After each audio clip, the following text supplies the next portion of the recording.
ale my históriu máme od histórií iných. Ona iná je, lebo iní nám ju písali. Divadlo Etudy v Kendiciach si vás dovoľuje pozvať na výnimočné koncertné predstavenie s názvom Štúrovci – koncert dne zrušený. Túto inscenáciu, ktorá bola 4 roky úspešnou súčasťou repertoáru Slovenského komorného divadla v Martine a ktorá získala aj cenu ministra kultúry či divadelné dosky, môžete vďaka novému naštudovaniu divadla Etudy vidieť konečne aj v Prešove. Medzi speľcami jarného zvyku spieva si na šumnom malinovom kríku.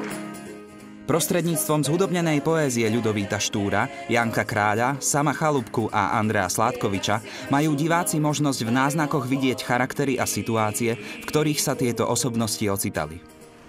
Keď začali tie reči, že si sa to pomysleli, že si iný. Aj prompu. Treba burcovať. Treba tento prispatý národ, čo si nechá šľapať po chrbtoch, burcovať. A viete, čo by povedal taký Štúr, keby vedel, že na 200 výročie jeho narodenia budú ľudia spievať o pesničky, divadlá, kukrákov.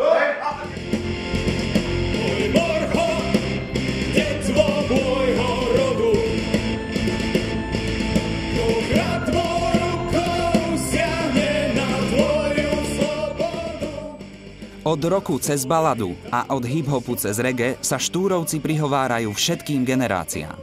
Vášky sú pestí, karabín na pleci, vo popasku široko, pekných tam pištolí, také deti rastú na kráľovej holi, také deti rastú iba na kráľovej holi. A buď za bojom divým útokom tá letí, kde boj na cára bijú tie slovanské deti. Húste prachu kúdoli, po poli valia sa. Kebych ja bol horol vták, vyletel bych nad oblak, zaplieskal bych krídlami nad našimi Tatrami.